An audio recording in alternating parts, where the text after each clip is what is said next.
কিস্তিতে টাকা নিয়া ওয়ান আমি বিপদের মধ্যে পড়ছি।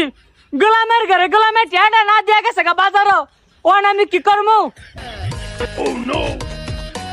কিরে এটা জুতির মা দৌড় দিছে না, আজকে তাই কিস্তির টাকা না দিয়া যাইব কো।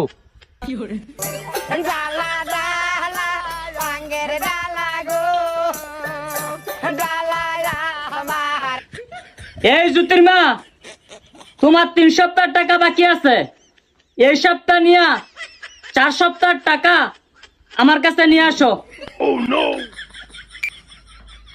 আসসালামু আলাইকুম কিস্তিওয়ালা ভাই, কেমন আছেন?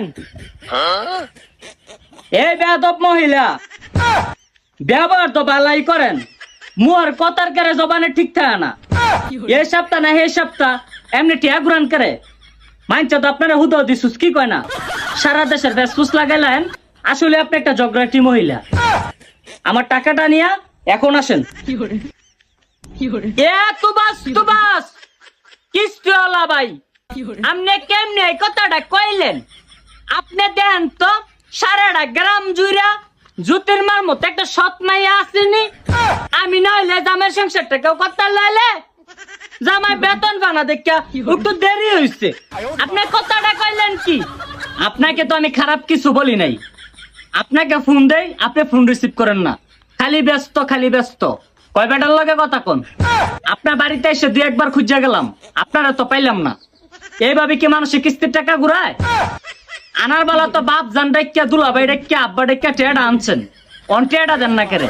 আপনি বকা দেন আর যাই করেন, আমি কিন্তু রাগ করছি না। তবে একটা কথা কইম, মনে কিছু নিয়েন না। আপনার লাল শার্টটা কইলাম আমার জবর বালা লাগছে। কি বলতেছেন? আমার সত্যি সুন্দর লাগতেছে? আচ্ছা সমস্যা নাই, আপনি পরের সপ্তাহে টাকাটা দিয়ে দিন।